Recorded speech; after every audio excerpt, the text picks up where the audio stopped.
is Marianah Lourens met Kuns en Vermaak. Yes, Marianah Lourens with art and entertainment. And we are once again in the green room here. It doesn't look very green though. They've changed the colour of the walls somehow. I can remember when it was actually painted green. Yes, there is green. The one wall is still green, Robin. And yes, and I've got Robin Williams with me, and she knows that it used to be very green. Very green. But there's still a few green slabs in that corner as well, yes. But this is the green room, and I think it's the quietest spot possibly for this time of day because people keep coming and going in. There's a lovely coffee shop in the front of at the Athenaeum. It's very nice, and things are happening here. As I said, I have Robin Williams, and I also have two amazing young people with me. I have Liyah. I printed out the poster not knowing anything. It says dream bigger. And I must say it's a beautiful poster with just the big words dream bigger on it, and then this figure of the child standing with a star and reaching up. Keep it simple, and it says more. So, Dream Bigger Collective, I see you've got there. And I've got with Liyah, I've got Xavier Heynes. Now, I'm going to kick off with you, Xavier. You're going to begin to tell us what your part is in getting this project going and running. Okay. What I do is I do the creative directing. I focus on the creative side. So when it comes to the kids, maybe dancing, because I have my EP colors in dance, and I do rapping as well. I'm a stage performer. So all of those things, I'm doing all of that. That's encompassing everything. So we're planning to do a showcase with the kids that we're working with. Underprivileged communities. So that's what we're targeting. So met die kinders wat hulle het miskien nie uitweg nie. So wat ons doen is ons help hulle om te bevorder en 'n groter droom te hê om uit hulle omstandighede uit te kom. So wat ek gaan doen is, ek gaan sit met al die kinders, hulle vra wat is hulle passie, wat like hulle doen, en dan gaan ek hulle help om net uit talente te bevorder. So that will all be in this project, you finding out what their dreams are.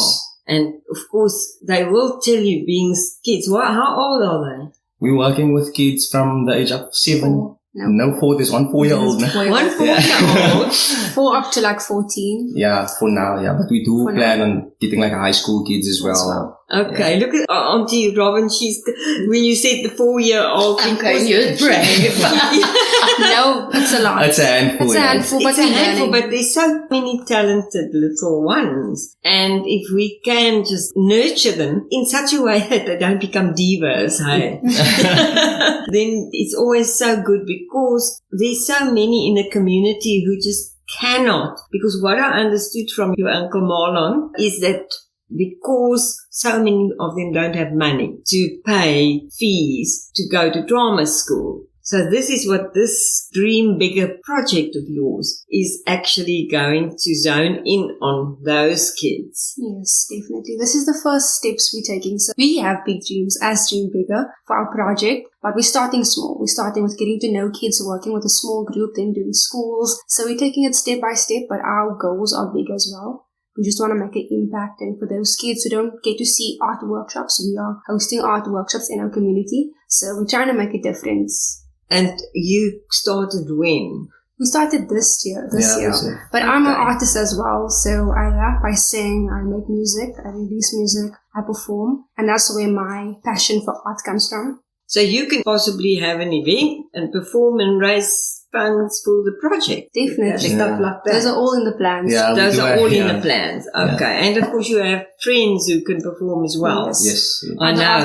Just looking at you guys, I know you got lots of friends who can perform. You can just see it. And Robin, of course, the absolute, shall I say, she's the doyenne, almost one of them. We are so blessed in Port Elizabeth that we have so many females here, and they are females. The ones with the drama schools, the drama academies, who's taking it further. And Robin Williams Drama Academy. it's off the ground. You've kicked off, yes. Yeah, it's about time I retired. I'm Yes, 71 now. You, of course, retired after 40 years of actual teaching. Yeah. Yes. 40 years, wow. Yes. And directing and acting, and so I'm like you guys, an all-rounder. I'm actually a qualified foundation phase teacher, and that's what I started doing. Then I had babies, and Westring asked me to run drama workshops and things like that, which I did. And then I realized I actually had a gift for it. I'm actually theatre trained and started my own studio in 1983. And I had a little bit of a burnout, and that's why I'm looking at you with your 4-year-old. I had a little bit of a burnout, and I think I needed adult company for a little while. And then I went to theatre. And I was at theatre for 26 years and 9 months. And that completed the 40 years. Yeah. And so now, having retired, I don't know that there's such a thing as retiring. I've gotten out of the school system. I hate paperwork. I didn't actually become a teacher to do paperwork. It's not my thing. So the academy is small deliberately because other people who have very big studios, and I want to come in on a different platform. So I'm doing one-on-ones, and I've got one little group of 4 kids, babies, and they're divine. And then it's one-on-ones. You say babies, but how old are they? They are just 10. From 10 years old. 3 of the kids from Matilda. Not the Matildas, one Matilda. Yes, well, the Matildas are already almost there, aren't they? Yeah. They're wonderful. I'll never go more than 4 in a group. So you find that works? Well, I can give them individual attention. That's honestly good, because a lot of people need attention when learning. And you get to give the person that attention, which is what they need. Yes. Which is exactly what you're saying. You're finding out where they want to go. I've got one girl, her name's Catherine, called Kat. I can't believe she's 13. She's performed on the West End. She has been in shows in London, and she's sung with massive orchestras. She's actually doing I Dream to Dream as one of her Trinity performances. Yes, because you do the Trinity exams. Yeah. Yes. She makes me weep with her voice. It's so mature and wonderful. She just needs you to push her in the right direction. Well, this is it. Yes. And what a lovely experience for you. Well, you know what? Her mum used to be a student of mine at the same time Gareth was. Her name's Hayley. And they went to live in the UK. And then they got tired of the cold and the dark and what have you. And they have moved back to PE, and she phoned Vanessa and said, "Is Robin still teaching?" And that's how I got Kat.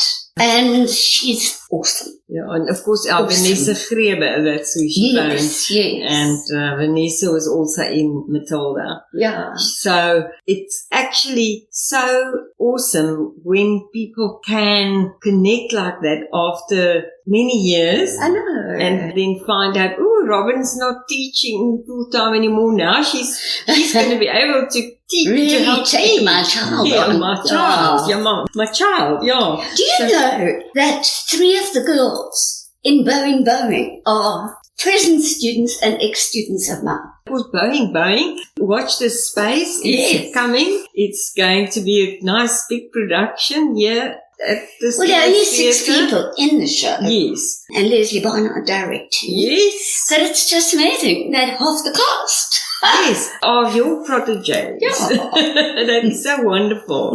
So wonderful. Now let's hear more about the Dream Bigger. Where do you do your stuff? At the YMCA. Yeah, YMCA. It's in Galvin Park. Yeah. Yes. So In Galvin Park. Yeah. it's a Basically non-profit. Parkside. Yeah, basically Parkside. So you can tell them more about that because you've worked with the I've worked with organization. YMCA. So it's like a youth development company. It's actually an international company. I don't know if you guys are Yes. the YMCA. Yeah. Very well. Yeah. Well, So what? MCA.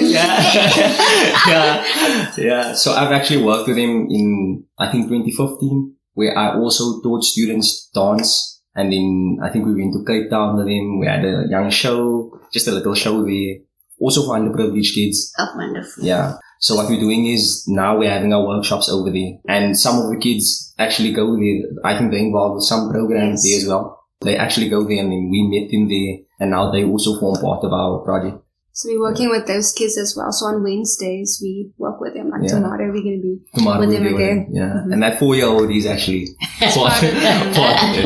And how is the 4-year-old coping now with the older kids? No, they know each other. Yeah, they know each other. Because they've been coming there together. Yeah. So they just let her do her thing. It's actually a boy, yeah. Oh, it's a boy. And his siblings are older and they come. So they bring Okay. Yeah, So but he just gets the benefit Yeah. of what they learn. Yeah. Well, that's exactly Picks up the how crumbs. So what Xavier that's how did. my kids started. Yeah. You know, they were just, we weren't going to give up our theatre, my husband and I. Yeah. And my own parents. We used to go, what would you call it? Not a duvet. You used to have those throws. What were they called? Oh, yes, eider down. Eider down. Yes. And my mom had this glorious singing voice. And we'd be wrapped up in our eider downs, lying between the rows. And I remember waking and hearing the voice and going back to sleep. And then Daddy taking us out like little caterpillars, you know, and putting us in the car. So you picked up all the crumbs of their rehearsals. Totally. Well, that's why I went on stage when I was 3, first time. And my son, when he was 2.5, and he now runs a company from London doing shows all over the world. In fact, they're doing Cats in South Korea at the moment. He actually manages it. He's the resident producer for Andrew Lloyd He's the producer. And then they're doing Matilda in Japanese in Japan. Wow. So awesome.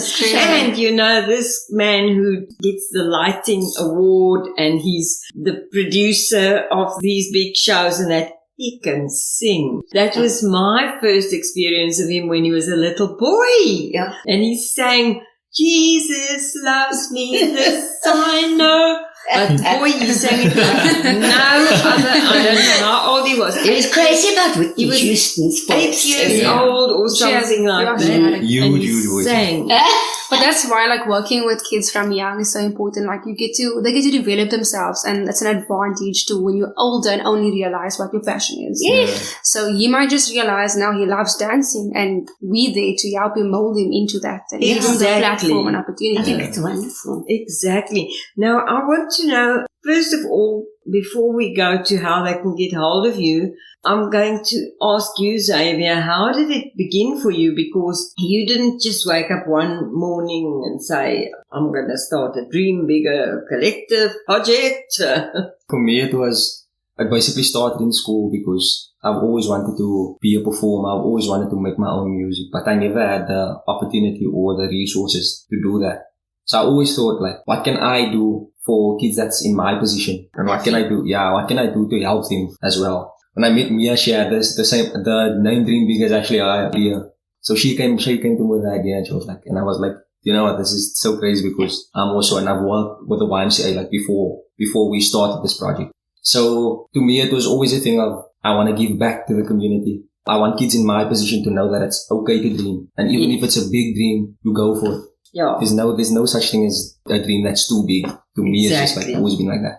But before, did you ever, because I know lots of schools don't really have dancing and stuff like that. So you don't get the encouragement from school. No. So you saw it somewhere on the street. Yeah, it's actually, my mother actually like instilled it in me because she's a huge Michael Jackson fan. So growing up, I always used to. You see, there are those crumbs. So you already had the moonwalk. Introduction. Or induction. Yeah. So I was basically, I think I was like 7 years old when I did my first concert, and then I dressed up as a Michael Jackson. Just did my moonwalk, like all of my moves and things like that. So my mother actually is the reason that I'm into dance because she always used to make me dance. Yeah. This is crazy. Yes. Did you do this on purpose? Absolutely. And Mia, where did it begin for you? I actually started singing when I was about 3 years old. So I stay in Galvandale. I grew up there, and all these elderly aunties used to call me because they used to know. And I used to just like Celine Dion for some reason. So I used to force my mother to play it for me. I was a kid and I was very dramatic. My mother would always see me be like a drama queen. So I'd be like, play me Celine Dion. And she'd play me Celine Dion and I would imitate her and I would sing to people. And all the aunties would call me, the neighbors come sing when their friends over, like, pull this little girl in. Would you come sing for us? So growing up, I always wanted to be a musician. And then when I started making music, I realized I never knew there is resources to make music. I never knew you can record in your house. I thought you had to be in some huge studio. And so many other kids have similar dreams, but they don't know they can start. You can start. And that's why we want to make a start for them, make a platform for them. And I was like, dream bigger. I just always had that idea. I wanted to do something like that and grow it because I have huge aspirations for kids and to dream. In due time, all of those things will come to life. I don't want to speak about all the goals, so we're taking it step by step right now. We're just doing it. And just for the community, to get them going in the community, because that's what we need so much. Because especially arts within our community. The arts, and the arts are therapeutic. I mean, on so many levels. This is how I feel with the Academy. Yes. Is that I'm not auditioning people for it. It's, if you want to do it, then you do it. So it's not elitist. I just happen to have some very talented people, but I want to grow people as well. I want to give them confidence. I want them to be able to hold their own in a conversation like this. Yes. You know? Absolutely. And now, Robin, of course, we do know how it started for you. You were rolled in the eider down and between the seats listening to the rehearsals of your parents. I remember once, our kids, my mum was playing in The King and I. She was playing Mrs. Anna. And I was at rehearsal and I was in stand 4 then. Grade 6, yeah. No, standard 4 is grade 6. Grade 6. Yeah. Right. And I'm sitting there, and the guy who was playing the king couldn't get his song right. And finally I said, why can't he do it, Mummy? I can do it. Can you imagine? She said, close that mouth. Shut up. Yes, absolutely. Now, to get hold of you, Robin, how do they get hold of you? I prefer email. Which is, it's a weird one. It's Culture Vulture, but it's not spelt properly. It's CULCHA.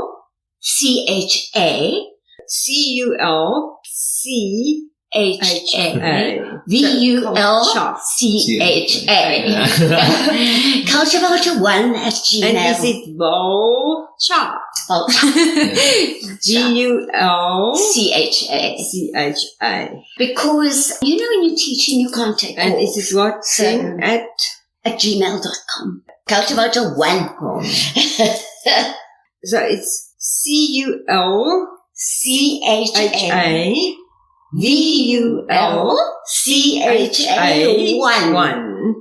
Culture Vulture 1. And it's one word. It's one word, small letters, and it is at gmail.com. Yeah. And I'm actually very blessed because having taught at the school for so long and being so crazy about theatre my whole life, I've collected books and plays and I've gone to boot sales and people who've passed on have left me books and I've just got so, you must actually tell me if you want to. Well, I'm no longer the teacher at Theodore, I can't offer things, but Theodore... You always borrow from them, I'm sure they won't mind. Yeah. Nikki Clutty Barris has taken my job and she doesn't want to teach individuals. So I'm able to teach in my classroom in the afternoons at Theodore. Fabulous. Yeah. Which is wonderful because I'm surrounded by all my stuff. Easily accessible for the kids. If I'd have gone, I would have had to take all my stuff, go and hire a venue. Whereas now Nikki's able to use my stuff. Yes. So it's win-win. You can share. Yeah. We share. That's wonderful. And I can moderate her work. live over the road. It's And it's an environment you're used to. The nice thing is that you're friends and you can do things together. And she's an amazing person. So I don't know if you know her or her at all, but she's amazing. She does a lot of cabaret work. But I can put you in touch with her. How did I get hold of you? I know it's probably TikTok and No, it's Instagram. And Facebook. Yeah. No, right? We do have an email address, but I think follow our pages. Yeah, We'd like that. message. So it's, It's a Dream Bigger yes. Collective on Facebook. No, on Facebook it's just Dream Bigger. Yeah. And on Instagram it's dreambigger.collective. You guys must so I find see me the too. Dream Bigger. Definitely. We'd like to get in touch. I've got a Facebook page. Very nice. So Definitely. they get you on your Facebook page. Yeah. I've also got a Facebook page. So Robin Williams Drama Academy. So just go Robin Williams Drama Academy. You find it. Simple. If you can't remember the Culture Vulture. Culture The Culture Vulture. Culture Vulture 1. Ad. Everybody always laughs, you know, you have to phone people or do business and then give them, and they go culture. But because it's funny, Good icebreaker. because it's funny, it's catchy. Yeah. And then yours is Dream Bigger. Yes. Go on Facebook on Dream Bigger. And you'll see a little logo, profile picture is a Yeah. logo, so that will be the one there. Okay. That's And I very mean, this cool. lovely picture of it. So chilling. Love it. Don't you love my one too? I love it. I love it. Because, no, you can't see my picture there. No, I can't I've see got it, yeah. a friend who's No. I've directed him in lots of things. Damien Anderson. Yeah. And I had done a little 2 masks and follow spots and he said, please let me design one for you. And he's done it with this bunch of red hair. But all little drama things in the hair. That is it's dope cool. concept. books Yeah, and butterflies and And extensions of the hair. all And it's creative. dramatic That's and it dope. gives off the drama. Yeah. If you Yes, So you can yes. just look at Robin Williams, and Robin is spelled with an I. Yeah, I'm Good. named after my uncle. I think our time is up. Our techie told us about 10 minutes ago that we've got 5 minutes to go. So I think we've gone over time. Thank you so much. Thank you so and we're much. looking forward to much more, everything that Definitely. Yes. happens. And watch the space. Let me know what happens. I can share on all my profiles. So everybody sees it. Thank you so Thank much. you for so coming. much for the Thank lovely you. conversation. Xavier. So nice to meet you. Thank you. And Mia, say love to your Likewise, uncle. I will do. And your auntie, of course. And Robin, yes, we will Thank you, see each Marianah. other. Wonderful having you here and being able just to talk about this dream, because it's been in the pot. Yeah, cooking. for quite a while. Yeah. So thank you very you can't much. retire. No, we're not retired. Especially in this industry. Yeah, You're an artist That's for life. impossible. Yeah, we don't retire. No. Thank you. Thank you. It's really time to say goodbye now. Thank you so much for coming. Bye. And it's time for Marianah Lourens in Art and Entertainment to say goodbye. Marianah Lourens met Kuns en Vermaak wat nou groet met Arrivari.